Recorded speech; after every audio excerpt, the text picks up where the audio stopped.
Saudara, malam ini 3 calon presiden akan menjalani debat perdana yang mengambil tema hukum, hak asasi manusia, pemberantasan korupsi, dan juga penegakan demokrasi.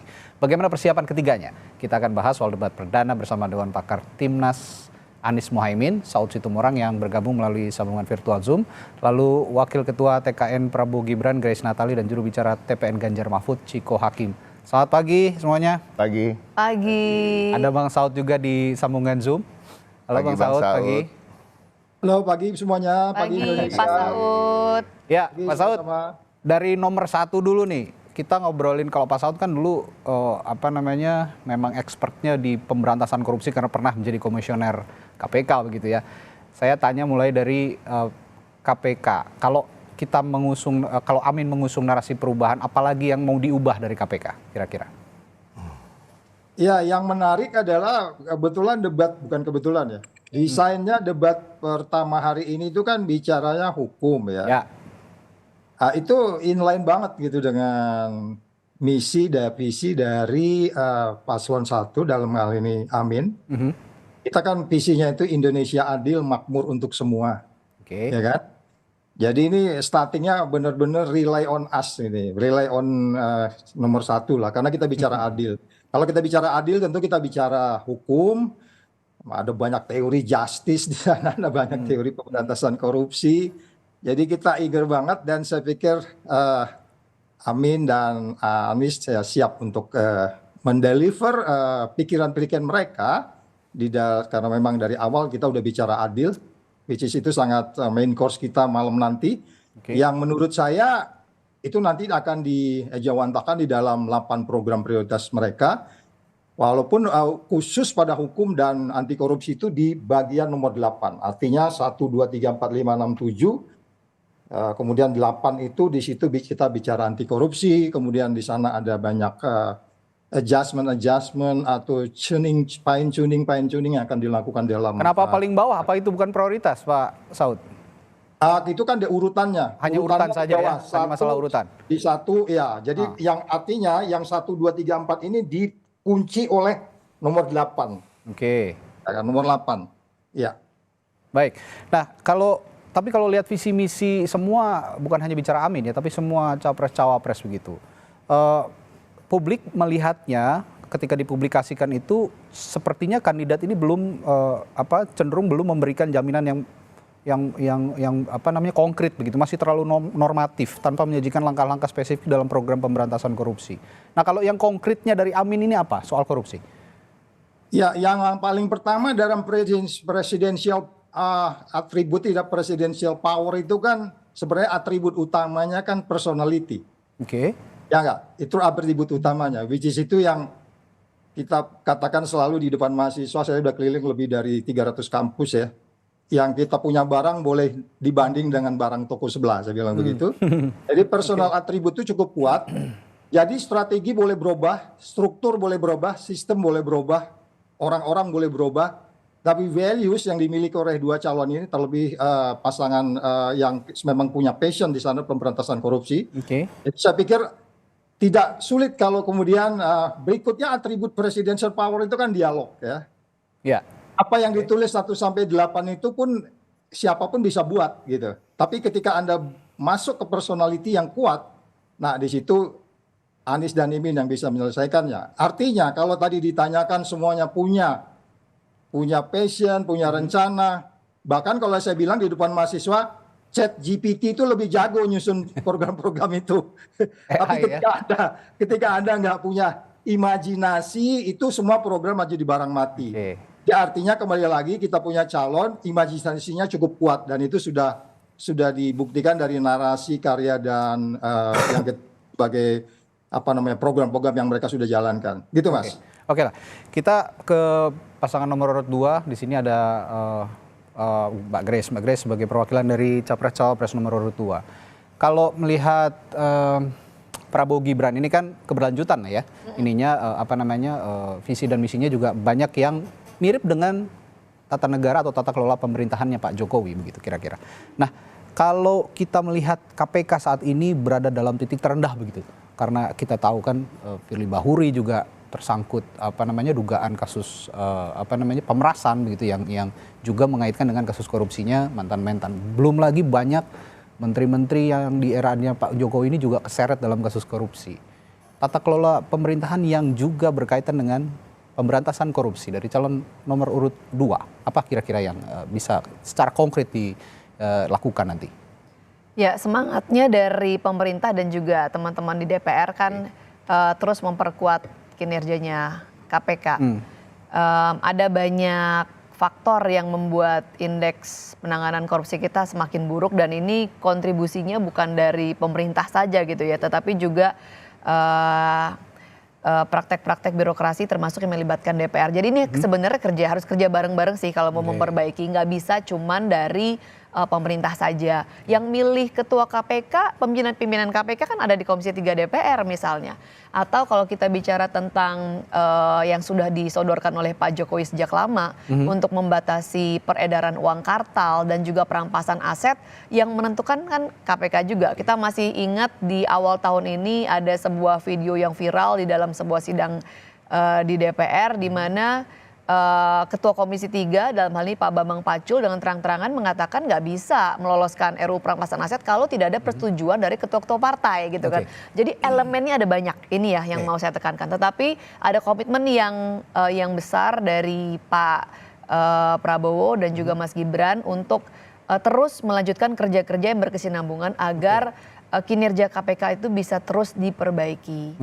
Begitu. Nah, kalau lihat pernyataan Mbak Res barusan, ini kan ketua-ketua partai tadi ya, perlu konsolidasi yang serius juga untuk melakukan pemberantasan. Artinya kerja sama-sama. Iya, kerja sama-sama. Ini kan banyak sekali kepalanya kalau di kubunya Prabowo Gibran, mulai dari Gerindra, lalu juga Golkar, belum lagi PSI juga, lalu juga ada partai-partai yang lainnya. Banyak sekali kepala. Bagaimana menyatukan kepala-kepala ini supaya satu visi gitu? Ya, leadershipnya harus kuat ya saya pikir. Dari capres-cawapresnya begitu. Capres-cawapresnya, dan hari ini ada dia dijamin nggak akan disetir gitu sama partai-partai, maksudnya ada begitu? Ya, saya melihat hari ini dari dinamika yang terjadi di Koalisi Indonesia Maju, leadershipnya Pak Prabowo kuat, dan teman-teman respect gitu ya, karena di saat yang bersamaan dirangkul, tapi juga ada guidance yang jelas gitu ya. Jadi saya percaya, optimis Pak Prabowo dalam hal ini bisa mengakomodir, mengayomi, tapi juga tidak dalam saat yang bersamaan tidak disetir. Seperti Pak Jokowi lah, hari ini bahkan beliau hanya kader partai, bukan petinggi di partainya sendiri, tetapi hari ini beliau mendapatkan respect dan penghormatan dari teman-teman di koalisi. Lalu juga soal koordinasi KPK sebagai lembaga yang juga menangani pemberantasan korupsi. Koordinasi dengan kepolisian, kejaksaan. Hari-hari ini kan sepertinya peran KPK ini tersudutkan begitu ya. Lebih banyak perannya kejaksaan begitu untuk menangani kasus-kasus korupsi yang justru cenderung besar yang harusnya ada di KPK. Bagaimana memulihkan marwah KPK kembali kalau dari capres nomor urut 2, capres dan cawapres nomor urut 2? PR-nya banyak tuh. Memang banyak. Ya, di antara lain mungkin mekanisme pemilihan pimpinan KPK juga perlu diperbaiki. Kemudian kasus-kasus ya, kita lihat kan dulu itu banyak sekali laporan yang masuk ke LPSK terkait orang-orang yang menjadi tersangka selama bertahun-tahun tanpa ada kepastian hukum. Nah, ini kan yang sedang perlahan-lahan diperbaiki gitu. Jadi apalagi kejadian baru-baru ini ya membuat mungkin kepercayaan publik kepada KPK semakin turun gitu kan. Makanya kenapa perlu diperbaiki? Kalau waktu itu kan ada banyak sekali pro dan kontra terkait undang-undang revisi KPK, dan nggak apa-apa kan dalam iklim demokrasi kita ya, semua harus ditampung. Tapi berarti kan memang ada hal-hal yang harus diperbaiki. KPK jangan menjadi lembaga super body yang bisa tanpa ada batasan gitu kan, sehingga kemudian akhirnya rawan untuk menjadi abuse of power seperti yang kita lihat hari ini. Oleh karenanya ya harus sama-sama sih. Mas Radhi nggak bisa sendirian, nanti bareng-bareng juga sama Bang Ciko ya kan. Mau ngerangkul nih ya ceritanya kalau menang nanti. Ya kan bersama Indonesia Maju, kita nggak bisa membuat Indonesia Maju kalau sendiri-sendiri. Bung Ciko, capres nomor urut 3 dan cawapres nomor urut 3. Apa jualannya dari awal itu supremasi hukum, dan saya lihat visi misinya soal hukum memang lebih dominan begitu dibandingkan bidang-bidang lain, khusus untuk pemberantasan korupsi. Kira-kira Prof Mahfud sih pernah bilang ya waktu beberapa kali di depan publik bahwa pemberantasan korupsi ini menjadi titik awal begitu dari kehidupan yang lebih baik di negara kita. Kira-kira yang dari capres nomor urut 3 dan cawapres nomor urut 3 untuk pemberantasan korupsi yang paling ingin dikuatkan apanya? Salah satunya tentunya KPK tadi ya. Kita ingin mengembalikan KPK seperti sebelum terjadinya revisi Undang-Undang KPK yang kemarin. Nah, kita memperkuat tanda kutip ya super body ini agar lebih menjadi ujung tombak dalam pemberantasan korupsi. Dan tentunya kami setuju lah dengan apa yang dikatakan oleh Grace, ya, pemilihan ketua juga penting karena seperti juga dikatakan oleh Bang Saud, semua ini juga kembali kepada values dan rekam jejak daripada siapa yang menjalankan tugas gitu. Nah, dan kalau kita bicara soal debat besok, debat nanti malam ya, nanti malam ini soal pemberantasan korupsi, penegakan hukum, hak asasi manusia, ini hal-hal yang sangat dekat dengan Pak Ganjar dalam kesehariannya selama 2 periode memimpin Jawa Tengah. Nah, kita kembali lagi ke soal korupsi ya, Pak Ganjar kita ketahui sering sekali belusukan ke lapangan di mana dia menemukan praktek-praktek yang tidak wajar dan tidak baik ya, seperti pungli ya kan dan lain-lain, dan dia keras memberikan sanksi langsung pada aparat-aparat yang dia lihat melakukan hal tersebut. Ini yang menjadi kita sangat percaya diri lah untuk menghadapi debat ini, apalagi kita belum bicara soal duit tunggal ini, Pak Mahfud yang kita bisa bilang sebagai salah satu tokoh sentral dalam penegakan hukum di negeri ini di masa reformasi ya kan, kita ketahui dia pernah menjadi Menteri Kehakiman, Menko Polhukam sekarang, dan juga Ketua Mahkamah Konstitusi, dan sangat terkenal bahkan ketika jadi Menko Polhukam, bahkan beliau kadang-kadang melaksanakan tugas-tugasnya plus gitu. Dia menyoroti beberapa kasus yang akhirnya bisa diselesaikan karena ada sorotan dari beliau. Dan jadi DPR juga membahas juga waktu Pak Prof Mahfud di DPR kan pernah di DPR juga membahas undang-undang yang berkaitan dengan hukum. Gitu. Ya, banyak sekali yang kita bisa tawarkan kepada masyarakat, tapi kembali lagi memang ujung-ujungnya adalah rekam jejak. Rekam jejak itu penting ketika si pembawa gagasan itu apakah itu believable, bisa dipercaya oleh masyarakat bahwa mereka bisa mengeksekusi gagasan-gagasan yang mereka bawa, khususnya di bidang hukum, pemberantasan korupsi dan lain-lain. Tapi kalau bicara kinerja pemerintahannya Pak Jokowi, saya agak rancu juga karena Pak Jokowi sekarang ada di kubunya Mbak Grace ini. Oh iya? Iya begitu, Dan. Tapi kalau beliau sudah pernah bilang? Tapi kalau flashback ke kalau lihat itu kan keluarganya sudah ada di Mbak Grace. Ya. Wah begitu Bung Ciko. Tapi kalau lihat performa dari pemberantasan korupsi di eranya pemerintahan Jokowi, kalau saya lihat catatan sedikit ini ada 8 menteri atau wakil menteri yang diduga terjerat kasus korupsi gitu kira-kira. Nah ini juga jadi PR tersendiri bagi pemerintahan Joko Widodo yang diusung oleh partai yang mengusung Pak Ganjar sekarang. Nah, will dari partai tadi Mbak Grace juga sempat singgung bahwa partai politik juga punya peranan penting gitu, untuk mengubah ini semua, memperbaiki ini semua. PDI Perjuangan, P3 di dalam koalisinya Mas Ganjar dan Pak Mahfud. Apakah ini juga nanti akan nggak cawe-cawe gitu dalam pemberantasan korupsi, karena berapa kali juga kita ya seperti jadi rahasia umum partai politik ini seolah menyetir pemerintahan agar ada titipan-titipan sendiri. Mungkin Pak Saud juga mengalami begitu. Bagaimana menarik ketika membahas Mas Radi tadi bilang ada 8 menteri yang jerat kasus korupsi.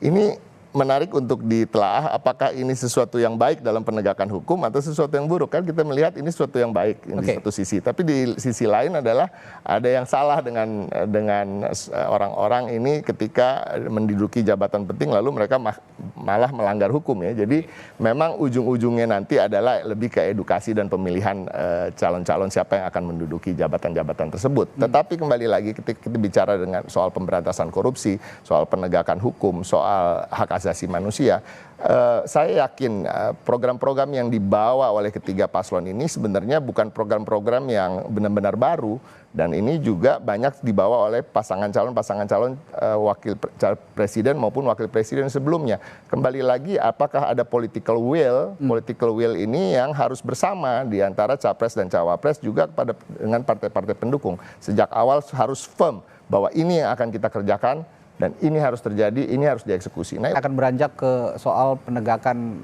kasus-kasus HAM ya, kasus hukum khusus untuk masalah hak asasi manusia. Atensi apa yang Anda berikan, Pak Saud, dari capres nomor urut 1, Anies Muhaimin ya, yang akan berdebat nanti malam khusus soal HAM juga ini? Ya, ada banyak persoalan yang menyangkut hukum ya, baik itu langsung tidak langsung kepada perilaku korup, tapi basically semuanya itu itu sebabnya kita bungkus tadi dengan isu yang kita sebut sebagai anti korupsi. Oke. Semua persoalan-persoalan hukum kita juga gambar besarnya itu adalah perilaku korup. Saya di depan beberapa mahasiswa bahkan kalau kita tanya gitu dari 1.000 orang, ketika kamu ngurusin siapa yang tidak nyuap, saya bilang begitu. Paling yang tunjuk tangan cuma 10 orang. Sedih banget negeri ini. Yang lainnya Nggak punya SIM. nggak tahu. Makanya selalu saya bilang, lu kalau nyuap lagi awas lo ya, gue banting lo. Ketawa semua. Pada ketawa semua. Jadi maksud saya gini loh. Apapun persoalannya, kalau kita menyangkut HAM, apakah itu menyangkut pegawai, pekerja TKI kita, pekerja perempuan di luar negeri, kita ambil yang paling simpel di situ ya. Baru kalau kita kembali ke mulai proses berdirinya negeri ini, itu kan pelanggaran-pelanggaran yang muncul itu nggak tuntas kan. Oke. Kemarin ada disebut beberapa poin itu, puluhan poin itu bahkan arahnya non-judicial. Non-judicial debatable itu. Ya. Karena itu kita selalu seolah-olah hukum hanya bisa diselesaikan dengan premis-premis politik. Nah, itu yang kita sebut dari awal kata adil itu akan ada banyak tools-tools ataupun upaya-upaya yang harus kita lakukan dengan tajam satu persatu case-nya, tanpa menyebut case-nya di sini. Kalau kita di sini katakan debat panjang tentang case-nya, tetapi secara keseluruhan gambarnya adalah seperti apa sebenarnya kalau kita lihat semua case yang muncul itu. Tapi kalau kita mau sebut case-nya bisa juga. Tapi case itu muncul semuanya persoalannya adalah memang ketidakpastian dari apa yang kita sebut sebagai bagaimana hukum bisa dilakukan pasti pada semua orang. Oke. Tanpa melihat siapa dia, tanpa dia melihat, karena hukum tidak memandang Anda itu katakanlah hanya educated, well educated, atau aliran politik, atau aliran ekonomi dan seterusnya. Tapi semua itu memang kita dekati dengan ideologi politik dan seterusnya. Tetapi pada bagian lain yang paling utama adalah kalau kita bicara kasus-kasus yang mangkrak sampai hari ini hanya berada di atas kertas, which is itu menimbulkan ketidakadilan. Nah, itu yang kita harus nanti tajamkan, seperti apa kita harus melakukan penindakan lebih lanjut terhadap para pelanggar-pelanggar ini, yang kemudian tidak hanya didekati dari sisi politik, dari sisi kekuasaan, dari sisi ekonomi, tapi secara holistik untuk kemudian didekati. Karena pada bagian lain di program Amin ini bicara tentang bagaimana menciptakan rakyat Indonesia yang bahagia. Itu sudah gambar lainnya. Ya, begini Pak Saud, karena banyak masyarakat sipil yang akhir-akhir ini juga khawatir soal undang-undang pidana yang baru ini. Ini diberlakukan, yang akan diberlakukan nanti, ini dikhawatirkan bisa meredam kebebasan berekspresi yang hari-hari ini kita rasakan sepertinya. Nah, itu kekhawatiran yang wajar menurut saya, karena fenomena tersebut terakhir iklim intimidasi lalu juga represi masih kuat terhadap kebebasan berekspresi. Anda atau Timnas Amin ataupun juga capres-cawapres nomor 1 ini punya concern khusus soal iklim demokrasi yang sehat, terutama yang terbebas dari intimidasi dan juga represi.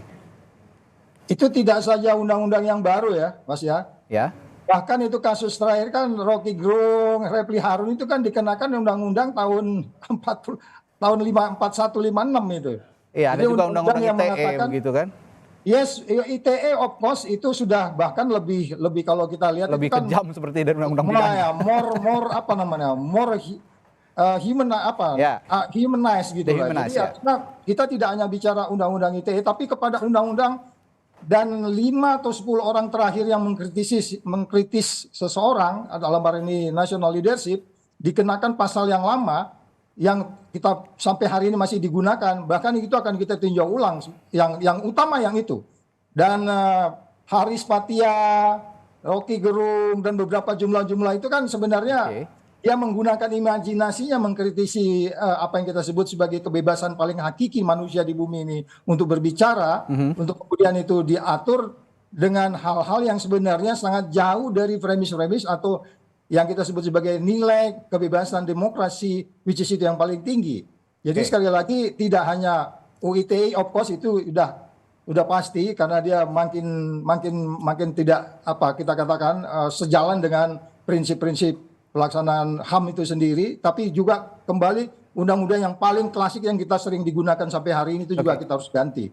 Oke, saya ke Mbak Grace. Mbak Grace, hari-hari ini ya seperti yang saya tanyakan juga ke Pak Saud, hari-hari ini banyak sekali yang gerah gitu ya, publik itu gerah sama Undang-Undang ITE yang dinilai terlalu galak begitu terhadap kebebasan berekspresi. Yang menarik, beberapa waktu yang lalu, beberapa momen yang lalu ini Ketua Umum Anda juga sempat ditanya soal adanya kritik-kritik yang mengalir ke Presiden Jokowi yang berujung pada pelaporan terhadap aparat hukum, dan pada saat itu menariknya ada publik yang menjawab ada yang ditangkap katanya, meskipun dikoreksi sama Mas Kaisang. Tapi kan kalau yang di forum-forum resmi tidak ada yang ditangkap. Tapi kan itu nggak ada bedanya. Maksud mau di forum resmi atau tidak di luar forum resmi, kebebasan berekspresi itu kan ya sah-sah saja di negara demokrasi. Melihat itu berarti Ketua Umum Anda juga mengakui bahwa mengiyakan bahwa ada kesulitan untuk bebas berekspresi di era pemerintahan Joko Widodo. Apa yang Anda akan jamin dalam pemerintahan Prabowo Gibran jika memang nanti memenangi Pilpres, khusus untuk kebebasan berekspresi dan konteks HAM tentunya? Ya, PSI, kalau kita bicara PSI ya, karena tadi kan ngomongin Ketua Umum kami. Jadi kalau PSI tentu kami sangat mendukung tentang kebebasan berpendapat, kebebasan berekspresi, karena itu adalah hak dasar dan itu yang menjadi landasan dari setiap negara demokrasi. Tapi kita juga harus sepakat bahwa kebebasan kita itu jangan sampai melanggar kebebasan orang lain. Kebebasan setiap orang untuk berekspresi atau berpendapat bebas, tapi pembatasnya adalah kebebasan orang lain. Karena orang lain juga punya kebebasan. Jangan sampai bablas. Sebenarnya kan spiritnya itu. Tapi memang pada prakteknya, ini pada prakteknya kadang-kadang bagaimana eksekusi di lapangan kan juga membutuhkan wisdom atau penilaian judgement dari penegak hukum yang bersangkutan. Nah, ini membutuhkan wawasan yang lebih baik lagi, dan ini adalah proses yang berkesinambungan, dan kami dalam hal ini PSI, saya rasa juga saya yakin dalam koalisi Indonesia Maju Pak Prabowo Gibran juga punya spirit yang sama. Ini PR kita sama-sama, apalagi kalau bicara tentang undang-undang itu kan berarti proses legislatif legislasi ada di DPR ya. Jadi lagi-lagi nih ntar harus ngajak Bang Ciko lagi ya kan. Supaya bisa sama-sama diperbaiki mana yang kurang. Bang Saud nggak diajak? Oh iya, Bang Saud juga dong. Tapi Pak Saud nggak nyalon soalnya. Tadi sempat disinggung juga oleh Pak Saud soal penyelesaian kasus-kasus HAM yang masuk kepada ranah non-yudisial. Saya tanya juga ke Mbak Grace sebagai perwakilan dari Capres nomor urut 2. Penyelesaian kasus pelanggaran HAM di era Presiden Jokowi ini hanya sebatas non-yudisial. Misalnya dengan memberikan bantuan sosial kepada korban keluarga korban pelanggaran HAM gitu yang diduga melanggar HAM. Nah, ini justru dirasakan tidak adil dan sebenarnya sedikit merendahkan nyawa korban kalau saya lihat ya. Kalau untuk penyelesaian kasus-kasus HAM, terutama pelanggaran-pelanggaran HAM berat di masa lalu, Pak Prabowo ini juga seringkali dikait-kaitan dengan masalah itu gitu loh. Bagaimana Anda menjawab challenge ini? Nanti seharusnya Prabowo menjawab challenge ini di debat nanti pada saat, saya yakin akan muncul pertanyaan. Pasti. Poin pertama dalam Asta Cita adalah memperkokoh ideologi Pancasila, demokrasi dan juga HAM. Ini poin pertama yang langsung di highlight. Jadi jelas ada komitmen untuk terus menjaga, mengukuhkan terkait dengan HAM. Dan kemudian karena semangat yang melanjutkan, Pak Jokowi sudah membuat instruksi Presiden nomor 2 tahun 2023. Sudah baca belum Mas Radi? Nah itu belum sempat. Belum baca. Kalau belum baca saya kasih tahu isinya. Boleh. Sangat komprehensif sekali. Jadi kalau dikatakan hanya sekedar memberi bantuan sosial, justru itu mengecilkan maksud dari Inpres, karena di situ yang dilibatkan menteri-menterinya hampir semua posisi menteri yang sangat strategis, termasuk Menko Polhukam ada di sana. Kemudian tidak hanya sekedar bantuan sosial, tetapi keseluruhan kehidupan mulai dari kesehatan, pekerjaan, pendidikan, bantuan modal kerja, alat pertanian, kebutuhan sehari-hari itu sudah dicakup di dalam Inpres nomor 2 tahun 2023. Memang pendekatannya non-yudisial karena proses yudisial bukannya ditinggalkan tetapi kan masih ongoing. Kita tahu bahwa kasus-kasus pelanggaran HAM apalagi yang terjadi di masa yang lalu sampai hari ini sekalipun sudah diturunkan tim untuk mencari fakta, belum ada hasil yang jelas dan terang benderang gitu.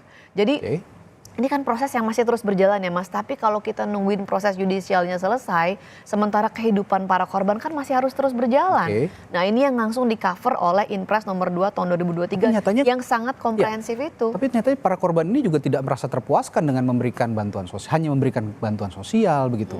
Karena di Undang-Undang Nomor 26 Tahun 2000 juga ini ada amanat khusus untuk membentuk lembaga ad hoc yang menyelesaikan kasus-kasus hukum pelanggaran HAM berat di masa lalu, dan itu belum terwujud di pemerintahan Joko Widodo. Nah, kira-kira di komitmen Prabowo Gibran untuk menyelesaikan pelanggaran HAM berat di masa lalu, ini apa konsistensi untuk menegakkan hukum undang-undang, terutama tadi yang membentuk lembaga ad hoc untuk menyelesaikan kasus-kasus HAM? Ada komitmen soal itu?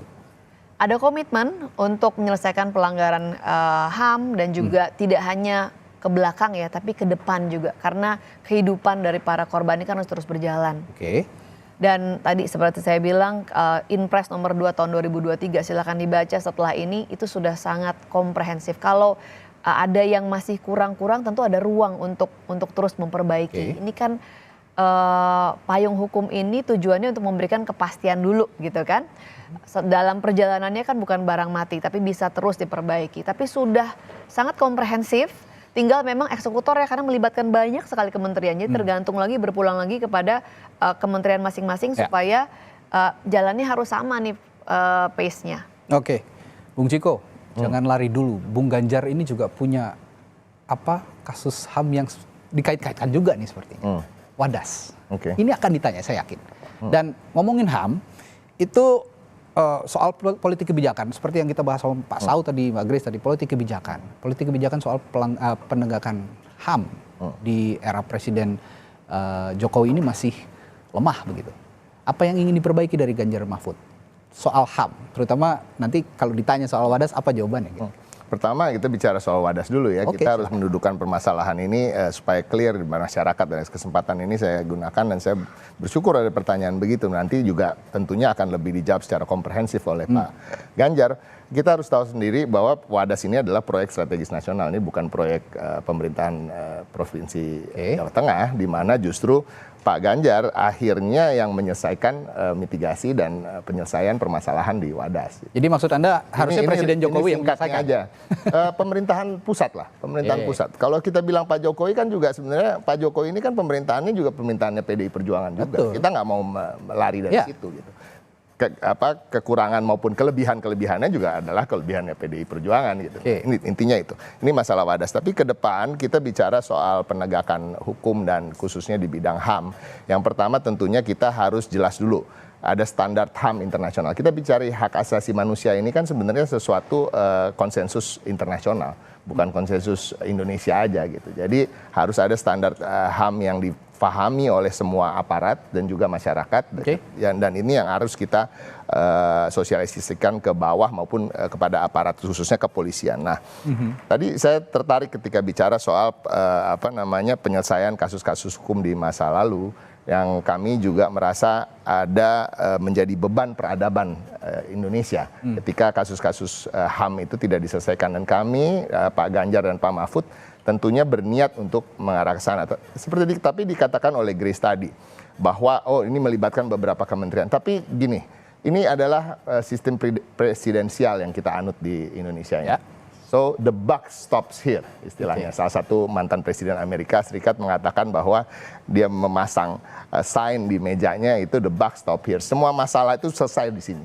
Jadi political will dari seorang presiden dan wakil presiden tentunya yang akan bisa menyelesaikan banyak masalah di suatu bangsa, dan saya yakin Pak Ganjar dan Pak Mahfud ingin menyelesaikan permasalahan-permasalahan khususnya kasus-kasus HAM di masa lalu. Bukan hanya bicara soal korban, bicara juga soal pelaku-pelaku HAM yang belum mempunyai kepastian hukum sampai hari ini. Saya mohon maaf, saya kasih contoh seperti Pak Prabowo. Kami juga berniat ini juga melanggar HAM-nya Prabowo ketika dia tidak memiliki kepastian hukum soal isu-isu bahwa dia melakukan penculikan dan lain-lain dan dipecat dari TNI. Jadi kan masih ngambang gitu. Nah, semoga nanti ya kita bisa memberikan kepastian hukum termasuk pada sosok-sosok seperti Pak Prabowo sendiri. Ya kalau memang Pak Prabowo tidak bersalah, ya harusnya bisa ditegakkan hukum Betul, HAM itu. ya, Itu tapi maksud kan Anda? belum ada kepastian hukumnya. Nah, ini yang harus punya. Nanti siapa tahu kalau Pak Prabowo mau maju lagi presiden supaya nggak ada isu-isu lagi itu berkembang, ya kan? Oke. Menarik. Saya Ya, rasa silakan. sebenarnya kalau dari status hukum itu clean and clear, tapi memang hari ini kan kita bicara tentang kebenaran itu nggak cuma punya satu orang gitu kan. Kita kan udah ada di era post-truth di mana semua orang bisa bikin framing sendiri-sendiri. Kalau Pak Prabowo jelas ketika beliau selesai tugas dari TNI, beliau diberikan tanda jasa dan diberikan recognition atas prestasi dan juga jasa-jasanya. Oke. Dan ini yang sayangnya meskipun ini adalah fakta hukum, tetapi seringkali kalau lagi 5 tahunan sekali Ya, muncul lagi gitu ya. adik gitu Karena kan. kan majunya juga 5 tahun sekali. Iya gitu kan. Jadi ya saya pikir semua harus juga kritis ya dalam mencerna semua informasi. Tapi tentu saya rasa kita semua di sini sepakat bahwa semua capres dan cawapres punya komitmen untuk korupsi, penegakan hukum, demokrasi yang lebih baik. Berarti ya baguslah Indonesia ke depan, cerah ini. Oke, Bung Saud, Pak Saud, ini saya punya pertanyaan terakhir khusus untuk Anda soal penegakan kasus-kasus HAM gitu ya. Kalau Anda tadi menyinggung soal penyelesaian non-yudisial yang banyak masih mendominasi penyelesaian kasus-kasus HAM di era pemerintahan Presiden Joko Widodo. Di era Presiden Amin nanti kalau menang, apa yang kira-kira dikedepankan khusus untuk penyelesaian pelanggaran HAM berat di masa lalu?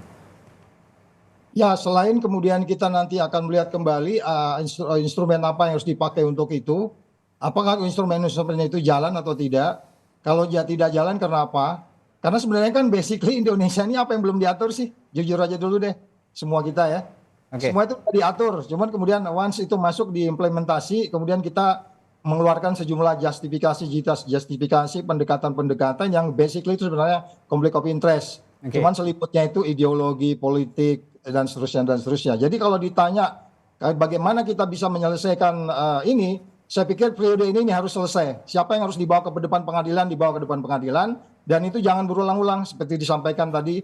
Setiap ada kegiatan ini muncul lagi. Oleh sebab itu ada kepastian. Musiman gitu ya? Yes. Ya, tapi sekali lagi saya pikir diperlukan strong personality ya. Karena ini kan banyak sekali melibatkan high profile person yang menurut saya kita harus menegakkan keadilan itu tidak bicara profile person atau low profile person. Karena keadilan itu tidak memandang itu. Oleh sebab itu you need strong di personality in terms of presidential power ya gitu saya pikir. Dan yang bisa cocok di situ adalah Anies. Oke, ya kalau bicara HAM ini bukan hanya ngomongin pemerintah gitu ya, bukan hanya ngomongin presiden, tapi juga pelaku usaha, pemimpin perusahaan begitu. Banyak juga yang masih tidak mengindahkan sisi-sisi hak asasi manusia. Ini juga penting untuk digarisbawahi nanti di debat. Sepertinya juga akan ditanyakan oleh para panelis. Oke, Mas Radi boleh terakhir? Ya, saya akan tanya. Saya kasih closing statement dulu buat Pak Saud ya. Pak Saud, closing statement, final question dari saya, apa yang disiapkan Timnas Amin untuk menghadapi debat nanti malam? Ya, presidennya udah siap calonnya. Mereka udah penuh dengan semangat untuk menghadapi debat nanti malam. Oke. Untuk berdiskusi dengan sparringnya ya. Pada bagian lain perlu saya tekankan bahwa yang disebutkan hukum itu yang mengayomi. Bahkan salah satu badan penegak hukum kita pakai kata itu, tapi apakah itu jalan? Hukum itu harus mengayomi dan kemudian kita tadi sudah sepakat pemberantasan korupsi. Pada bagian lain otonomi daerah juga menjadi masalah. Juga badan-badan penegak hukumnya. Ya, demikian juga yang kaitannya langsung tidak langsung dan demokrasi kita sudah bahas. Bahkan kalau dikritisi di kriminalisasi. Intinya adalah hukum ini kata bungkus besarnya adalah yang kita sebut sebagai birokrasi yang basically digambar oleh hukum yang kuat, kemudian dia melayani. Itu mungkin yang perlu saya sampaikan. Baik, Mbak Grace silakan. Oke. Apa yang disiapkan? Kalau persiapan hari ini seperti biasa Pak Prabowo mengawali hari dengan olahraga berenang. Oke. Kemudian melanjutkan tugas sebagai Menhan. Bahkan nanti sore akan ada penyerahan pesawat yang dibuat oleh PT DI ke TNI Angkatan Udara. Kemarin juga masih paripurna, kemudian brainstorming dengan tim debat. Yang ingin saya tambahkan kemarin sejumlah aktivis 98 dan juga orang-orang yang selama ini disebut korban penculikan begitu ya berkumpul dan sama-sama di situ mengklirkan kepada publik bahwa Pak Prabowo ketika itu melaksanakan tugasnya untuk mengamankan negara, bahwa beliau bukan pelanggar HAM. Gitu ya. Jadi ini mohon kita juga clear bahwa ini mungkin orang kadang-kadang nggak baca undang-undang. Undang-Undang Dasar 1945 jelas menyebutkan bahwa untuk menjadi calon presiden dan calon wakil presiden itu syarat utamanya antara lain tidak boleh pernah menjalani atau kena pidana. Dan fakta bahwa hingga hari ini Pak Prabowo beberapa kali mengikuti kontestasi bahkan juga pernah menjadi calon wakil presiden dari Ibu Megawati membuktikan bahwa beliau tidak punya masalah hukum dan bersih sehingga layak untuk menjadi calon presiden gitu. Jadi kami optimis masyarakat hari ini sudah cerdas, bisa menggali informasi dengan baik dan semoga semua persiapan yang dilakukan bisa membuahkan hasil yang baik juga. Tidak hanya untuk Pak Prabowo tapi untuk Pak Anies juga dan juga Pak Ganjar. Oke. Bung Ciko, tadi kalau Mbak Grace sepertinya udah ada disclaimer duluan nih. Sebelum debat nanti malam. Ada disclaimer dari tim Ganjar untuk debat nanti malam. Saya kembali ke disclaimernya Sis Grace saja nih ya. Tadi menyatakan atas nama penyelamatan negara. Itulah yang kita takuti dan kita harus waspadai ke depan dan hari ini juga bahwa banyak alasan-alasan yang untuk melakukan pelanggaran HAM maupun pelanggaran konstitusi dengan alasan penyelamatan negara. Nah ini yang justru kita ingin jauhkan dari kehidupan berbangsa dan bernegara di Indonesia. Masalah soal kesiapan Pak Ganjar untuk menghadapi debat tentunya dengan topik pemerintahan, penegakan hukum, anti korupsi, penegakan hak asasi manusia ini sangat dekat dengan keseharian Pak Ganjar sebagai pemimpin daerah di Jawa Tengah dan juga prestasi-prestasi beliau. Belum lagi beliau memiliki satu partner yang luar biasa di bidang hukum sebagai salah satu pejuang hukum yang kita unggulkan di selama masa reformasi bagi bangsa dan negara ini Pak Mahfud sendiri. Jadi insya Allah kita siap dan mudah-mudahan masyarakat juga tidak hanya menilai dari visi misi maupun gagasan tapi juga melalui rekam jejak beliau-beliau yang akan tampil di malam ini. Ya, kalau gitu kita tunggu nanti malam. Ini saya yakin juga performa masing-masing capres akan berpengaruh juga terhadap elektabilitas masing-masing capres. Setelah Litbang Kompas kemarin merilis hasil survei, apakah nanti akan berubah juga setelah debat nanti malam? Nah, kita sama-sama tunggu. Bakal seru banget memang. Nanti kira-kira jam 7 ya kita simak bersama. Dari nomor urut 1, Anies Baswedan, nomor urut 2, Pak Prabowo Subianto, dan juga nomor urut 3, Pak Ganjar Pranowo. Baik, terima kasih Pak Saud Situmorang dari tim ses Anies Muhaimin, lalu juga dari tim ses Pak Prabowo Gibran, Grace Natali, dan juga Ciko Hakim dari tim ses Pak Ganjar Mahfud untuk berbagi perspektifnya pada pagi hari ini. Terima kasih. Bang Saud, terima kasih. Pak Saud.